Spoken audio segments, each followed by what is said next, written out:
Peace and blessings, family. What's up with all the daydreamers out there? Please live it. Don't sleep through this thing, man. Wanted to put up another Facebook Live video for you guys to watch that I did a couple of weeks ago. But before we talk about that, I do want to say thank you to everybody that watched my hashtag walk away video that I did in regards to me walking away from the Democratic Party into being independent in my political views and stances on a lot of things. Much love and respect, and thanks to you guys for that. On this particular Facebook Live, though, we will be talking about the impact of fatherless homes. The impact of fatherless homes. There's this scripture that says, fathers, provoke not your children unto wrath, but bring them up in the admonition of the Lord. And in this video, we explore how fatherless homes actually do provoke our children unto wrath, man. Just not being there for our children provokes them unto wrath. So without further ado or any shenanigans from me, we're finna go ahead and get into this. So we're talking about the impact of fatherless homes. I think that's one of the conversations that we really truly need to have. So I made a post earlier that stated we need to normalize the black family. And when I say normalize the black family, I mean husband, woman, and child. Husband, wife, and child, rather, right? I mean father and mother and child, right? When we talk about normalizing the black family, normalizing the family, generally speaking, but one of the, what's up, sis? It's good to see you. One of the interesting things about what's going on in our society is we're having a conversation about everything. We're having a conversation about social injustice. We're having a conversation about police brutality. We're having a conversation about government intervention. We're having a conversation about, what's up, sis? Good to see you, Jamila. Good to see you. We're having a conversation about all these different things. But the one thing that we are not conversating about, we're not conversating about the impact of fatherless homes, right? We're not conversating about that.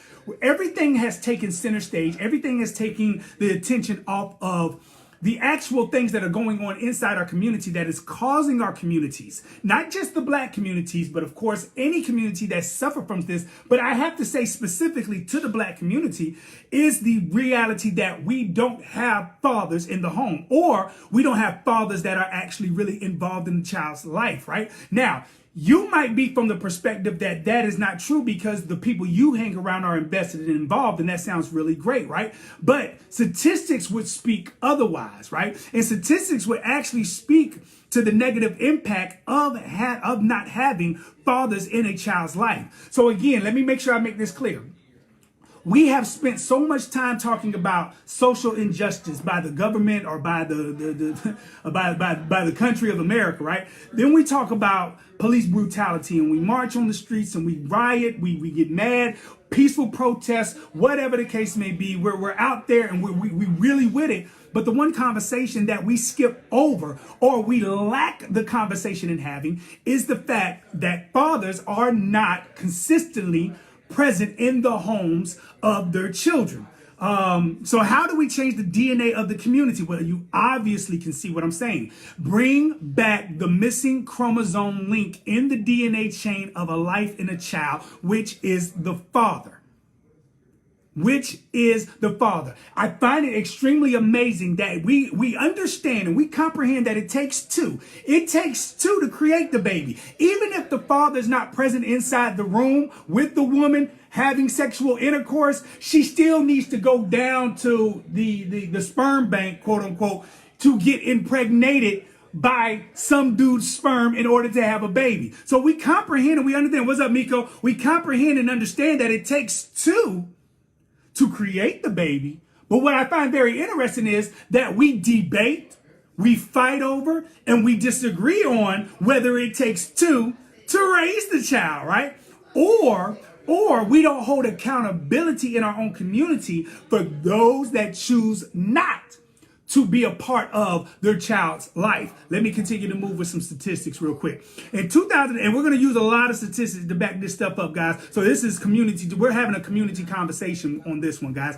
If you're with me, guys, just let me know that you're with me. If you do have anything to chime in, please don't hesitate to chime in and stuff like that about certain things and everything like that. I do not claim to know it all, but through just looking at some of these statistics and weighing it up against what we see in society, this is a reality that we need to have a conversation about. I really truly believe what we're focusing on now is not the biggest issue within the community. Biggest issue within the black community is the family. The deconstruction of the family has been at the forefront of the problems of the black community. I'm gonna leave that alone. I'm gonna leave that alone and keep moving. In 2017, 19.7 million children live without a father in the home. That's 1 in 4.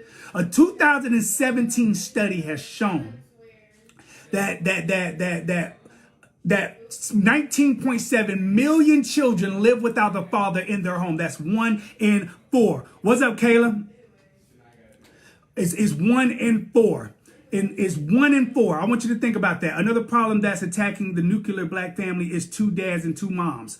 That's a discussion right there. That's a discussion right there. Because but pay attention to where we're going with this one. But I'm not disagreeing with you, Azealia. That's a discussion right there.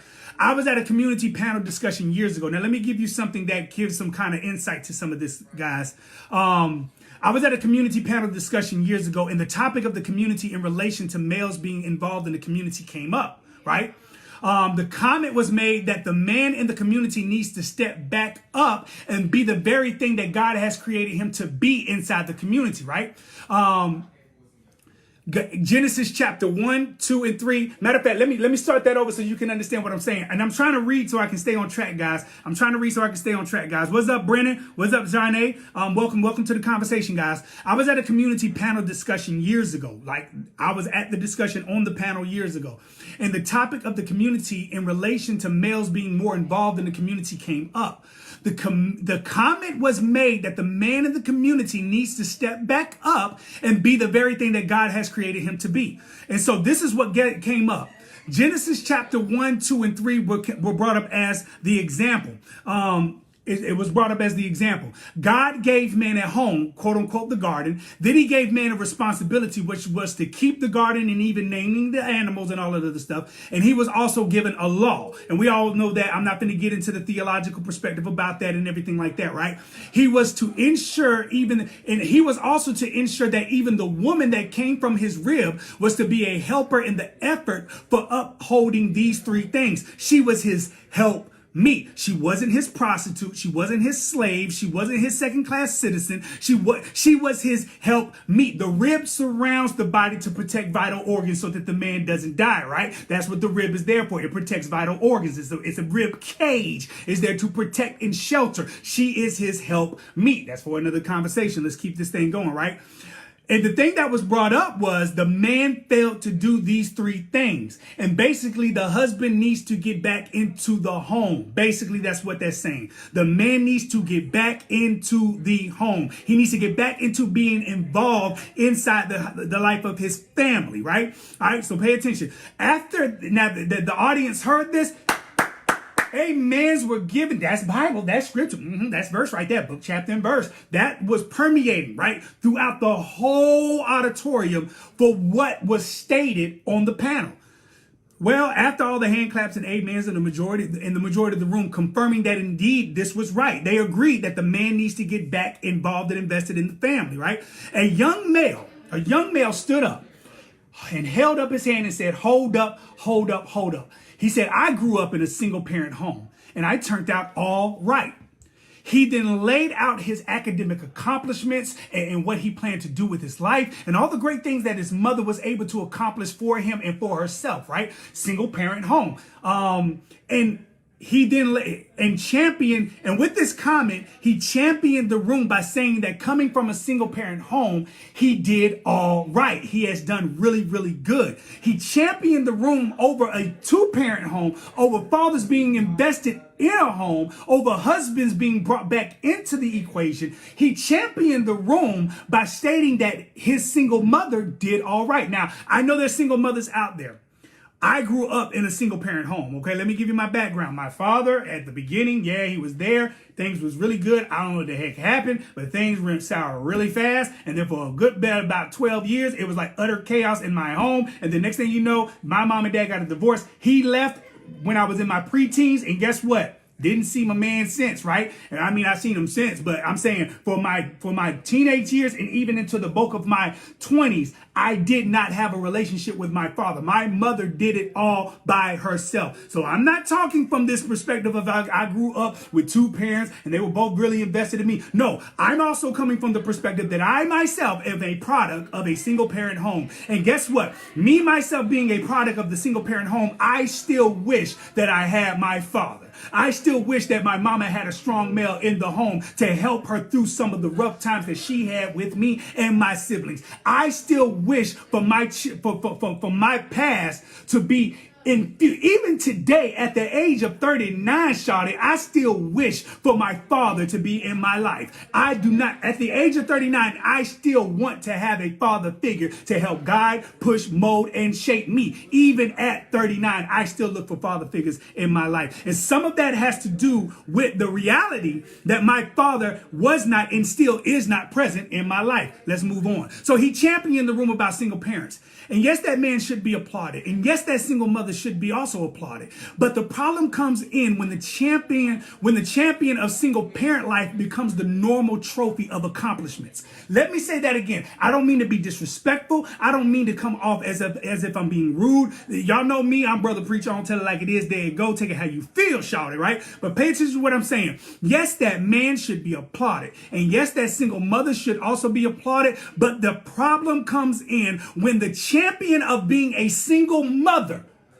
a single parent, becomes the normal trophy of accomplishments. That should not be the normal trophy of the accomplishments of anybody inside our community. But we have made it the normality. It's so normal that teen pregnancy is not necessary.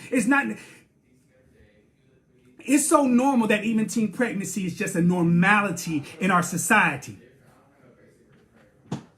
Yes, sis, we the same age. It's so normal that teen pregnancy is a normality in our society. Pay attention to where I'm going, guys. Now, before you throw a stone at me, I already said this part right here, but I am a product of a single parent home. And if I could tell you my how I made it over story, but I won't. But yes, I think I already did. But yes, I applaud my mother for the job she did, but I also hate the fact that I would never know what it's like to have a father close to me through my teenage years. I don't even know what it's like to have a father with me through my adult years, okay? All right? What my children have is let me tell you this. What my children have is the very thing I was robbed of by my father. I'm still talking to fathers now. Don't get it twisted. And I think the sad part about it is I think I got more women on the line than I do got men on the line. Just being honest. Can y'all tag a male? I'm just saying. But the reality of the game is simply this. My children have the very thing I was robbed by my father. The very thing I was robbed of by my father was the ability to have a father. Let me keep going. But this is not just about me because I seem to have done great for a black man who was raised by a single mother, right? I fit in that category, right? We always hear that. But, did good for a black male being raised by a single mother. The single mother did really good raising that black male and all that other good stuff, right? This is the things that we hear constantly, right? As if this is something, as if the small representation of what we're talking about, that small impact represents the whole, right? As if that small representation is the impact of the whole, right? Pay attention to statistics, guys. But let me say this. But while we champion for the few, we silently forget what damaging effect fatherless homes and fatherless relationships have on our children. Let me say that one more time. While we champion single parenthood, while we champion the single mother, while she gets Father's Day cards. Let me go ahead and throw that I'm throwing shade tonight on that. While she gets Father's Day cards, right? We champion her being there. We champion all that. Pay attention. Pay attention. While we champion for the few, we silently forget what damaging effect fatherless homes and fatherless relationships have on our children. I didn't come to play. I came for it all. Pay attention. How does this affect children? Let's look at statistics. All right. So I don't want to just be rambling off and I don't give you guys any solid meat. Y'all know me. I love to get solid meat. I love to get contextual information to what I'm saying. So pay attention. For children who grow up in fatherless homes are 4 times greater at the risk of living in poverty. Not necessarily living in poverty in the sense of just growing up, but in poverty, period, throughout their lives. 7 times more likely to become pregnant as a teen. More than likely to have behavior problems, more than likely to face abuse and neglect, 2 times the greater risk of infant mortality, more likely to abuse drugs and alcohol, more likely to go to prison, 2 times more likely to suffer obesity, more likely to commit a crime, 2 times more likely to drop out of school. These are statistics, right? These are statistics, right? This is information and data collected over the course of the years, right? To get an understanding of what's going on within homes that have children growing up without the father. We're talking about without the father. National Center for Fathering Statistics state this.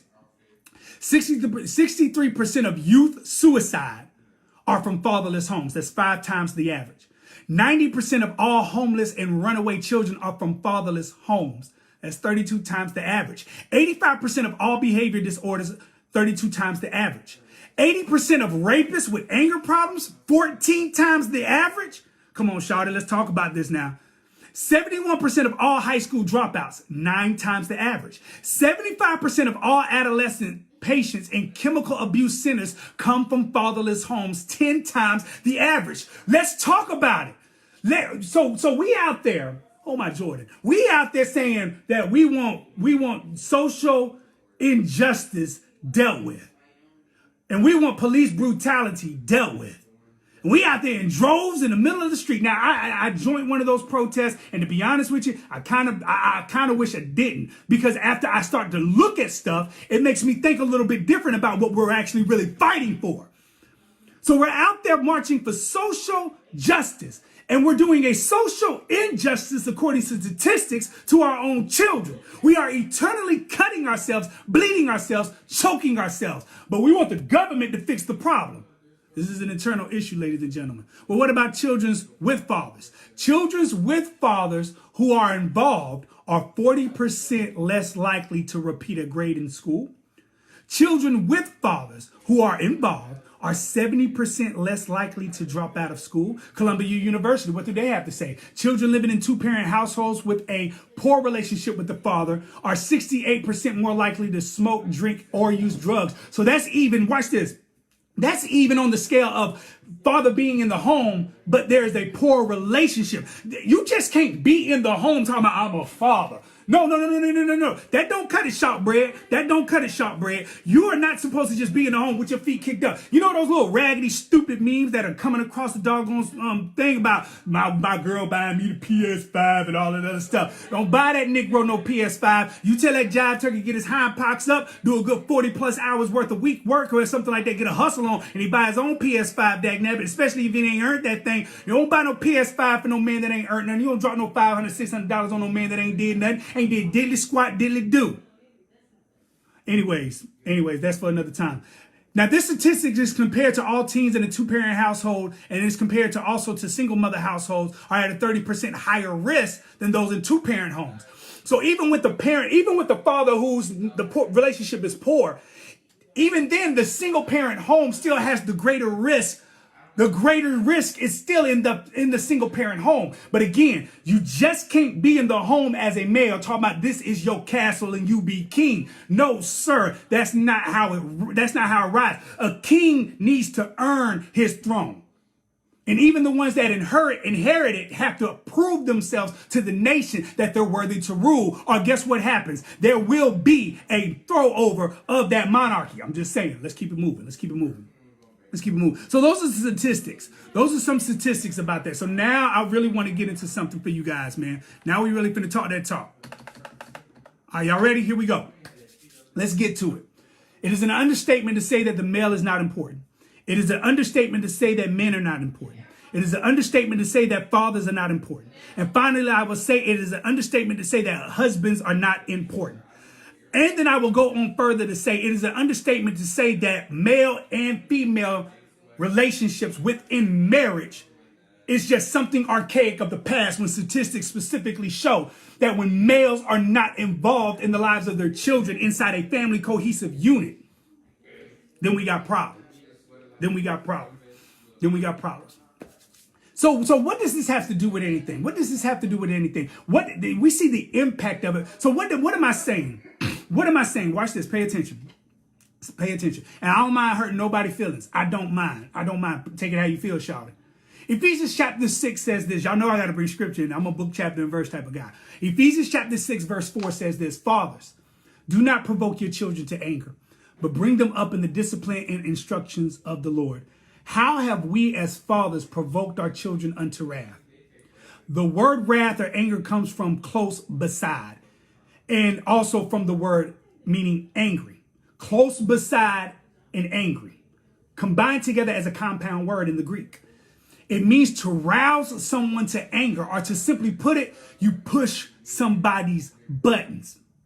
You push somebody's buttons to really get to them in an up close and personal way. To provoke somebody to anger, to provoke somebody to wrath, means that you're going to do it in a deliberate, up close and personal way. Pay attention to what I'm saying to you. Pay attention to what I'm saying to you. How have we as fathers provoked our children unto wrath? It is a personal disrespect. It is a personal pushing of the button. When a father makes a baby, gets up out of the bed, the woman says she's pregnant, and he hauls tails. It is a personal jab of disrespect. You have made it personal.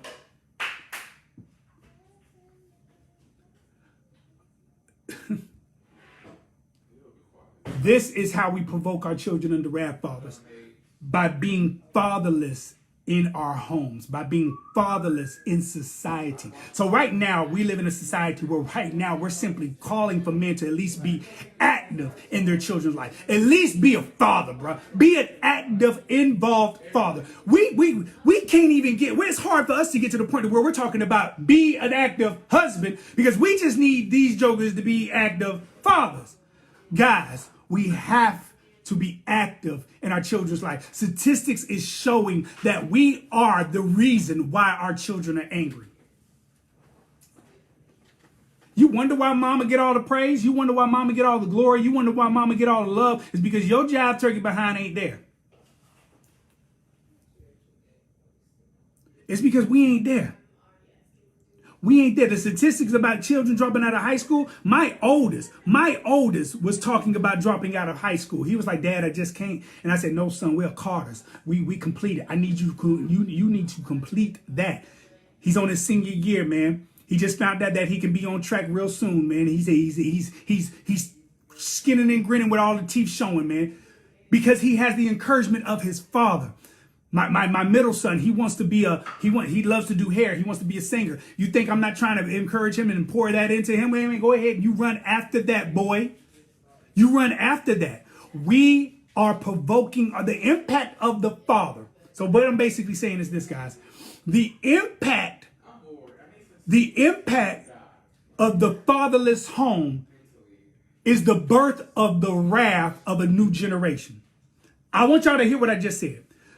The impact of a fatherless home is the birth of wrath from a new generation. This is both boys and girls. Pay attention. You wonder why. That's very true. Just spoke on that.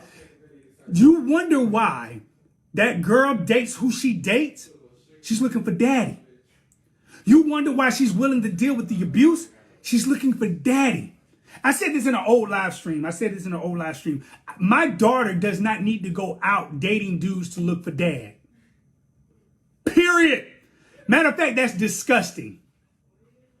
Let's call it what it is. Matter of fact, let's just call it what it is. That is vicariously incest. Let me call that what it is. For a woman to go out, get into a relationship because she's looking for daddy, vicariously, that's incest in my book. Think about it. My daughter doesn't need to go out looking for daddy. She needs to go out looking for a husband. My sons don't need to go out dating to have a mother. No.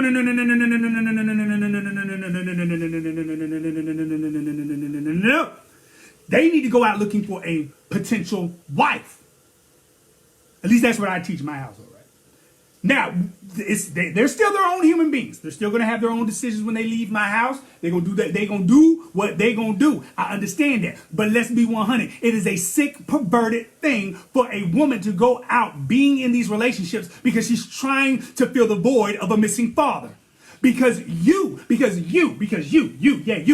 have the same genetics that I do, who have the same reproductive organs that I do, you males out there, because we have walked away, because we have abandoned, because we have decided to not be a part of, because we decided to no longer be fitted in, because we now have fit into the society norm that we're not supposed to be men, we're not supposed to be husbands. No, that is archaic. Well, guess what? The archaic way actually helps a society according to statistics. Obviously, the new way of doing things within relationships and within society, obviously, it ain't working.